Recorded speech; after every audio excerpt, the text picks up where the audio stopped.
बड़ी समस्या है। इस सब समस्याओं का समाधान करने के लिए भगवान का नाम गरज रहा है। जो भगवान का नाम लेंगे उनका मंगल हो जाएगा। भगवान मंगल भवन है। हम ये तो नहीं कह रहे कि वो बड़े सुख की व्यवस्था में पहुंच जाएंगे, लेकिन उनका जो पाप है वो नष्ट होकर भगवत प्राप्ति करा देंगे।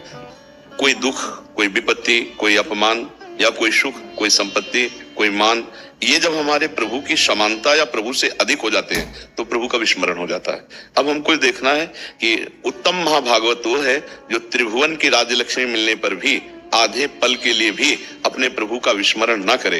हृदय में बस तड़पन, व्याकुलता, हा स्वामी, हा नाथ, हा प्रभु कब मिलो, क्योंकि वो निरंतर सुमिरन परायण है और उसके भाव में भगवान की रूप माधुरी रहती है। और वो उस रूप माधुरी को केवल भाव में नहीं, वो प्रगट देखना चाहता है, प्रगट मिलना चाहता है, तब उसके अंदर प्रेमोन्माद जागृत होता है। कैसी भी सुखद या दुखद परिस्थिति हो, भजन ना छूटे तो भजन के प्रभाव से फिर प्रेमोन्माद जागृत होता है। भजन नशेनी प्रेम की, जितना भजन हमारा तन्मयता पूर्वक होता जाएगा उतना हम ऊंचाई पर चढ़ते चले जाएंगे और फिर कोई प्रश्न ही नहीं रह जाएगा। कोई भी त्रिभुवन का सुख या दुख हमें भगवान से विस्मरण की स्थिति में ना आने पाए, भगवान से विमुख न कर दे, फिर तन्मया, फिर उन्माद अवस्था आ जाती है। जो जीवन और मृत्यु में समानता, दुख और सुख में समानता, मान और अपमान में समानता, यही तो संत की महिमा है। जो संत सुखी विचरंत मही, जो विचरंत मही का तात्पर्य है वो स्वरूप में विचरण, समान, उनका स्वभाव ही होता है जगत मंगल। मनुष्यों में नया कर्म है। तो जो हमारे प्रारब्ध कर्म है वो जैसे हम शुभ करना चाहते हैं, हमारे अंदर अशुभ प्रवृत्तियां आकर जबरदस्ती हमसे अशुभ, तो हमारा गंदा प्रारब्ध है और हम बड़े गंदे विचार के हैं। लेकिन हमको सत्संग मिल गया, हमको भगवत मार्ग मिल रहा है, हमको धाम आने को मिल रहा है, ये हमारा पूर्व का पुण्य बड़ा जोर कस रहा है और हमको सतमार्ग की तरफ ले जा रहा है। एक आदमी किसान से पूछा कि स्टेशन कितनी दूर है, तो उसने कहा वो जो सामने दिखाई दे रहा है वो स्टेशन ही है। बोले कितनी देर में पहुंच जाएंगे, कुछ नहीं बोला और दौड़ पड़ा। जब दौड़ पड़ा तो बोले 20 मिनट में पहुंच जाओगे। उनका पहले क्यों नहीं होता, बोले तुम्हारी चाल नहीं देखी थी। अब हम चाल तो देखी ले तुम्हारी की आखिरी जन्म वाली चाल है कि नहीं है, अब तुम चलो ऐसी चाल तो भगवान आखिरी जन्म कर देंगे। तो फाइनल उनके हाथ में, विश्वास रखो, निरंतर नाम जप करो, कोई पापाचरण न करो, आखिरी जन्म है। जब नारायण बोल करके पुत्र के बहाने पुकारा अंतिम समय, तो भगवान के पार्षद आ गए, बोले भगवत प्राप्ति हुई है जामिल को। तो हम राधा बोलेंगे, कृष्ण बोलेंगे तो हमें भगवत प्राप्ति क्यों नहीं हो जाएगी। नाम जरूर जपना। आश्रय का मतलब है स्मरण। अगर भगवत विस्मरण हो गया तो फिर आश्रित कहाँ रहे। नाम जप करो, ठीक है। चरित्र पवित्र, संग पवित्र और नाम जप, माता पिता के अनुकूल चलो। अभी देखना आगे जीवन कैसा हो जाएगा, फिर प्रश्न कर लेना, ठीक है। सत्संग सुनाओ, नाम जप करो और नियम पूर्वक रहो। ऐसा नहीं कि कभी सीरियल, कभी नौटंकी नाटक, कभी संसार, कभी ये तो आपको घुमा रहा है। बिना भगवान का भजन किए भगवत प्राप्ति नहीं हो सकती। चाहे बालू पेलने से तेल निकल आवे और पानी मथने से घी निकल आवे, असंभव भी संभव हो जाए, लेकिन बिना भजन के भगवत दर्शन, भगवत प्राप्ति नहीं होती। भजन करना ही कृपा है। ये संसार बड़ा झूठा खेल वाला है। अपने सगे पुत्र अपने बाप को पीट करके घर से निकाल देते हैं, अनाथालय भेज देते हैं। या एक माई आंखों से अंधी थी तो उसका बेटा कि चलो तुम्हें दवा करवाएं, और स्टेशन में छोड़ गया। बड़ी समस्या है। इस सब समस्याओं का समाधान करने के लिए भगवान का नाम गरज रहा है। जो भगवान का नाम लेंगे उनका मंगल हो जाएगा। भगवान मंगल भवन है। हम ये तो नहीं कह रहे कि वो बड़े सुख की व्यवस्था में पहुंच जाएंगे, लेकिन उनका जो पाप है वो नष्ट होकर भगवत प्राप्ति करा देंगे। कोई दुख, कोई विपत्ति, कोई अपमान या कोई सुख, कोई संपत्ति, कोई मान, ये जब हमारे प्रभु की समानता या प्रभु से अधिक हो जाते हैं तो प्रभु का विस्मरण हो जाता है। अब हमको देखना है कि उत्तम महाभागवत वो है जो त्रिभुवन की राज्यलक्ष्मी मिलने पर भी आधे पल के लिए भी अपने प्रभु का विस्मरण न करे। हृदय में बस तड़पन, व्याकुलता, हा स्वामी, हा नाथ, हा प्रभु कब मिलो, क्योंकि वो निरंतर सुमिरन परायण है और उसके भाव में भगवान की रूप माधुरी रहती है। और वो उस रूप माधुरी को केवल भाव में नहीं, वो प्रगट देखना चाहता है, प्रगट मिलना चाहता है, तब उसके अंदर प्रेमोन्माद जागृत होता है। कैसी भी सुखद या दुखद परिस्थिति हो, भजन ना छूटे तो भजन के प्रभाव से फिर प्रेमोन्माद जागृत होता है। भजन नशेनी प्रेम की, जितना भजन हमारा तन्मयता पूर्वक होता जाएगा उतना हम ऊंचाई पर चढ़ते चले जाएंगे और फिर कोई प्रश्न ही नहीं रह जाएगा। कोई भी त्रिभुवन का सुख या दुख हमें भगवान से विस्मरण की स्थिति में ना आने पाए, भगवान से विमुख न कर दे, फिर तन्मया, फिर उन्माद अवस्था आ जाती है।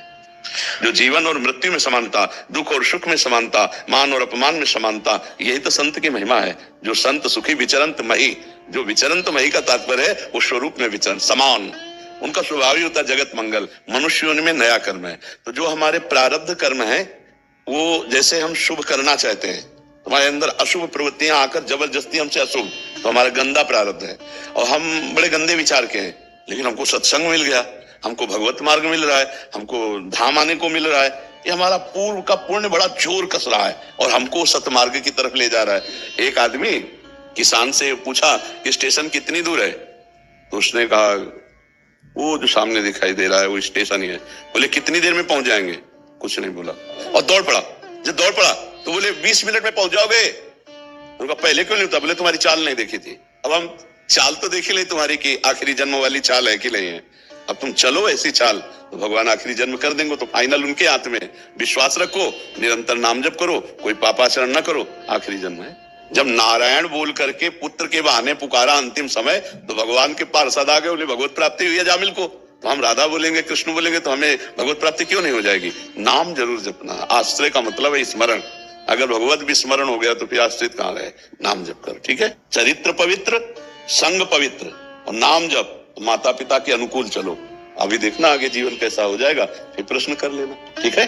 सत्संग सुनाओ, नाम जप करो और नियम पूर्वक रहो। ऐसा नहीं कि कभी सीरियल, कभी नौटंकी नाटक, कभी संसार, कभी ये तो आपको घुमा रहा है। बिना भगवान का भजन किए भगवत प्राप्ति नहीं हो सकती। चाहे बालू पेलने से तेल निकल आवे और पानी मथने से घी निकल आवे, असंभव भी संभव हो जाए, लेकिन बिना भजन के भगवत दर्शन, भगवत प्राप्ति नहीं होती। भजन करना ही कृपा है।